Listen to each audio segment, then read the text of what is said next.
Ada seorang teman-teman sekalian, sedikit saya sisipkan kisah di sini, mengagetkan dunia kedokteran di Timur Tengah. Seorang pengusaha, Masya Allah punya keluarga yang sangat besar, dia berpoligami, punya istri yang 4, kemudian anaknya banyak, harta kerbanya banyak, perusahaan yang dia tanggung itu lebih dari 20 perusahaan di bawah naungan dia. Orang kaya raya, mampu. Subhanallah, satu waktu di umur 63 tahun dia datang periksa ke dokter, dia ngerasa nggak enak, sesak nafas. Waktu di foto di ronsen, tiba-tiba dokter yang foto itu kaget.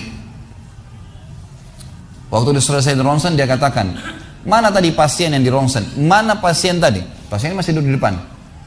Pastikan pasien ini cari di ruang kematian. Nggak mungkin, secara ronsen sudah tidak bisa. Jantungnya tidak berdetak. Orang ini tidak berdetak jantungnya. Subhanallah, pada saat dicek ternyata tidak berdetak betul. Di tanah mana dokter ini tidak percaya, dia teriak, dia mengatakan ada orang mati baru di ronsen tapi bernafas, gitu kan. Dia panggil telepon teman-teman spesialisnya, kemudian ditelepon datang. Kemudian dikasihlah gambar tersebut kepada temannya mengatakan, mana jenazah ini? Kata temannya yang dokter yang satu, yang foto pertama, ini bukan jenazah, ini orang yang lagi duduk. Kaget dokter yang kedua, jantungnya tidak berdetak secara medis, nggak mungkin bisa hidup. Bagaimana ceritanya nih? Dipanggil, apakah ini punya anda? Dia bilang, iya ini punya saya. Dicek lagi kedua kali, benar. Dua-dua dokter ini tahu secara teoritis, shock. Ini nggak mungkin orang mati nih. Nggak ada ceritanya nih. Dipakai alat USG pun jantungnya tidak berdetak. Kok bisa hidup nih? Bisa ngobrol. Telepon teman-temannya, sampai dokter-dokter yang asli dari Jazirah Arab pun yang ada di Eropa, dokter spesialis pada datang keesokan harinya, cek, nggak percaya kejadian ini. Dicek ternyata benar. Kemudian ditelusurin lah, kira-kira bagaimana bisa orang ini masih bernafas, masih ngomong. Si pasien ini mengatakan, ada apa sebenarnya? Dia bilang, orang seperti anda nggak mungkin hidup, sudah mati.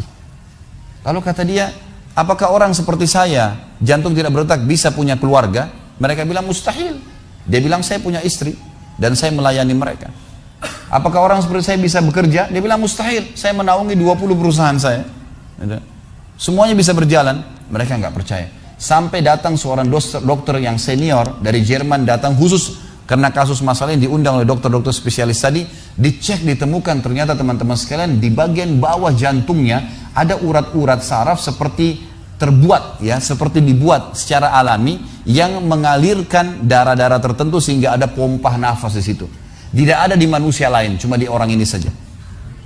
Semua dokter mengatakan ini nggak masuk di akal, nggak ada manusia seperti ini di dunia. Jantungnya sudah tidak bergerak tapi masih bisa hidup karena dari rongga-rongga urat saraf yang keluar itu bisa masuk udara, oksigen dan terpompa, akhirnya hidup dan hidupnya normal, gitu kan. Subhanallah, ini sesuatu keajaiban. Lalu kemudian ditanggapi oleh seorang syekh yang memang teman dekatnya orang ini, mengatakan, yang saya tahu, ini semua disampaikan dalam khutbah Jumat. Lalu dia mengatakan, yang saya tahu, orang ini tidak pernah ketinggalan puasa Senin Kamis, tidak pernah ketinggalan puasa Ayyamul Bid. Semua puasa sunnah dan wajib dijalankan. Dan tidak pernah buka puasa sendiri, pasti buka puasain orang lain. Tidak ada kegiatan sosial, bangun buat gali sumur, bangun masjid, bagi kitab Al-Quran. Tidak pernah kecuali dia ada di situ. Walaupun andilnya tidak besar, tapi selalu ada. Orang tuanya selalu dibaktiin, selalu bersedekah, selalu kalau datang kepada saya diskusi tentang masalahnya orang. Ini ada tetangga saya punya masalah begini, bagaimana jalan keluarnya secara syariat, dan seterusnya. Hidupnya sibuk dengan ibadah kepada Allah Subhanahu Wa Taala. Allah ciptakan urat saraf khusus sehingga bisa terpompa, ya, udara masuk ke jantungnya. Tidak ada operasi. Ini yang dikatakan yaj'al min amri yusra, mudah, aneh, dokter nggak masuk di akalnya. Dan ini banyak orang subhanallah lupa dengan Allah Azza wa Jalla. Subuh besok insya Allah kita akan bahas lebih jauh masalah itu. Mereka tidak tahu kalau kekuatan Allah SWT. Sakit, dokter, dok, bagaimana saya bisa sembuh? Subhanallah. Sebelum pergi akhi, ukhti, bilang, ya Allah, jadikan dokter ini penyebab saya sembuh. Sembuh insya Allah. Tapi kita tidak bergantung pada manusia. Kata Nabi SAW dalam hadis Qudsi riwayat Bukhari, kata Allah Azza wa Jal, hai anak Adam, kalau kau menggantungkan nasibmu pada aku akan memenuhi semua kebutuhanmu. Tapi kalau kau menggantungkan nasibmu pada selain aku, maka aku akan biarkan kau dengan ketergantunganmu. Ya udah, terserah kamu, tidak akan bisa ditolong, gitu kan. Tapi kalau Allah Azza wa Jal turun tangan, sudah berbeda ceritanya teman-teman sekalian. Baik, kelihatan kalimat rahasianya la ilaha illallah. Gak ada yang menciptakan, mengurus, mengawasi, ya, mengontrol, memiliki dan memusnahkan kecuali Allah. Ini makna hakikatnya. Orang kalau faham makna ini teman-teman sekalian, tidak akan pernah takut, bergantung, memohon kecuali kepada Allah. Saya kasih contoh. Seorang salaful ummah dari tabi'in pernah mengadakan perjalanan perniagaan dari Baghdad, ibu kota Irak, ke Damaskus, ibu kota Syria. Zaman dulu orang mengandalkan cahaya matahari.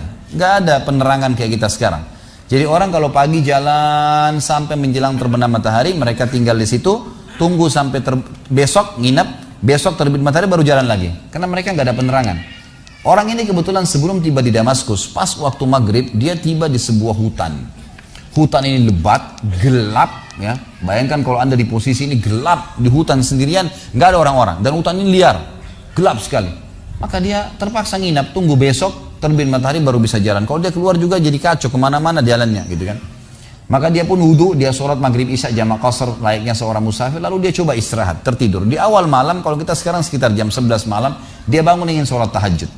Dia cerita tentang dirinya, ulama angkat kisah ini dalam buku-buku akidah tentang masalah hubungan seorang hamba dengan Allah Azza wa Jalla.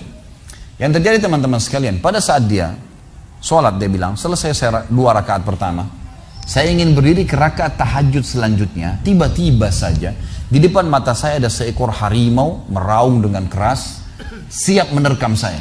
Dan kedengaran dari suara harimau ini dia kelaparan. Saya waktu itu berpikir, kalau saya lari, pasti saya bisa ditangkap oleh harimau ini. Dia lebih cepat, lebih kuat, gitu kan? Dan matanya lebih tajam. Apalagi ini lokasi memang tempat dia hidup. Saya tidak bisa buat apa-apa. Maka dia bilang tiba-tiba saya teringat dengan Tuhan Allah Azza wa Jalla. Lalu saya berkata pada harimau tersebut. Dia berkata, wahai harimau, kalau seandainya Allah yang telah menciptakan kamu dan saya, ya, mengutusmu untuk memakanku, aku tidak akan melawan. Karena sudah takdirnya. Tapi kalau kau datang untuk mengganggu ibadahku dengannya, bukan karena perintah Allah, maka kau akan minta kepadanya Allah Azza wa Jalla untuk mematikanmu. Tiba-tiba dikatakan dalam kisah ini, orang saleh ini bercerita, harimau tersebut menundukkan pandangan matanya meninggalkan saya, tidak jadi memangsanya. Apa yang kita ambil peran dari sini teman? Apa yang kita ambil pelajaran daripada kisah ini? Harimau pun yang buas makhluknya, Allah Azza wa Jalla. Ini masih hidup gak ini? Kok nggak ada nyaut, nggak ada apa ini? Saya nggak tahu ini ngantuk, tidur atau hadir nggak? Ini rupanya di Bali orang suka senyap ya. Jadi ternyata Allah Subhanahu Wa Taala menciptakan semuanya teman-teman sekalian. Ular kah, harimau kah, apa saja.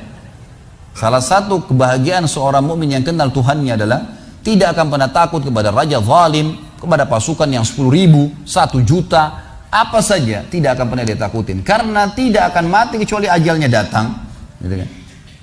Subhanallah, kisah Al-Ala Al-Hadrami, seorang sahabat Nabi yang mulia. Beliau pernah diutus oleh Nabi SAW untuk berperang. Begitu tiba di sebuah mulut hutan, hutan itu agak lebat, gitu kan? Begitu tiba di mulut hutan, beliau ingin menyeberang, tapi beliau utus dulu ya, beberapa pimpinan pasukan, coba cek hutan ini bisa dilewatin nggak? Mereka kecek, setelah ngecek Gebali mengatakan, wahai Amir, pemimpin nggak bisa lewati. Ini hutan terlalu lebat, juga kita tidak tahu di mana jalan keluarnya, penuh dengan hewan-hewan buas. Kalau anda paksakan lewat, pasukan anda akan habis. Apa kata beliau?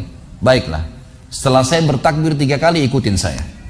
Maka beliau pun mendekatkan kudanya lalu berkata, berteriak dengan suara keras, wahai semua yang ada di dalam hutan ini, yang mendengarkan suara saya atau tidak mendengarkan suara saya, kalian tahu kami siapa?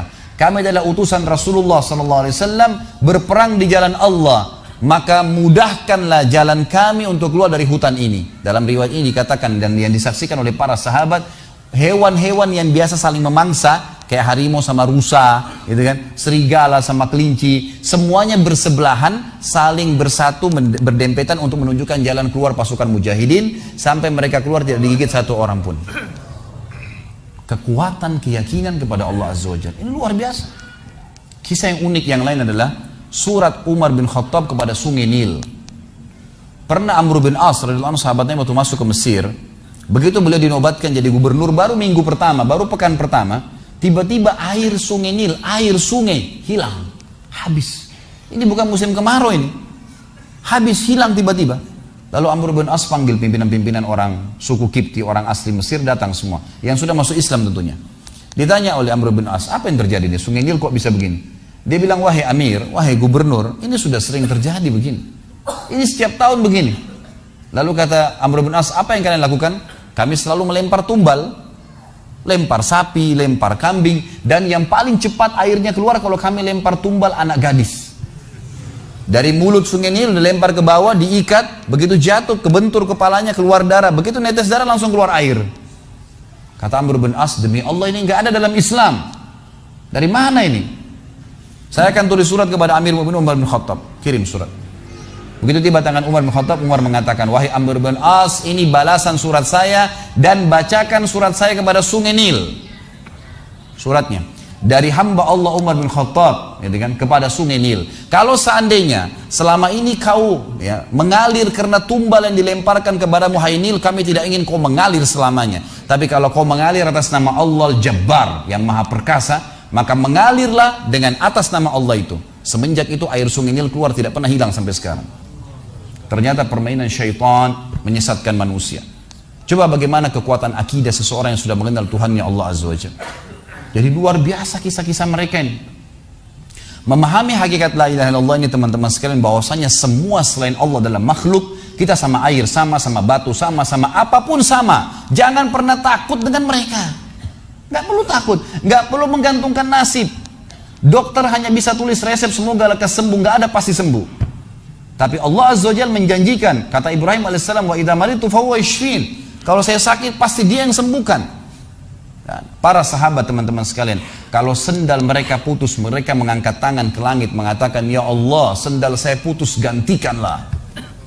Lihat bagaimana kekuatan keyakinannya kepada Allah Azza wa Jalla. Yakin Allah itu memang ada di langit sana. Allah itu Sami', Maha mendengar, Basir, Maha melihat, Alim, Maha mengetahui dan segalanya. Maka Allah Azza wa Jalla tidak lemparkan sendal dari langit teman-teman sekalian, tapi jawaban doa datang adalah dalam bentuk sinyal. Allah tiba-tiba nanti membuat ada orang yang kesian dengan dia diberikan sendal, dia dapat duit bisa beli sendal, terjawab itu. Tapi kekuatan keyakinan mereka adalah Allah Azza wa Jalla. Semuanya langsung berhubungan dengan langit, dengan Tuhannya, langsung berhubungan dengan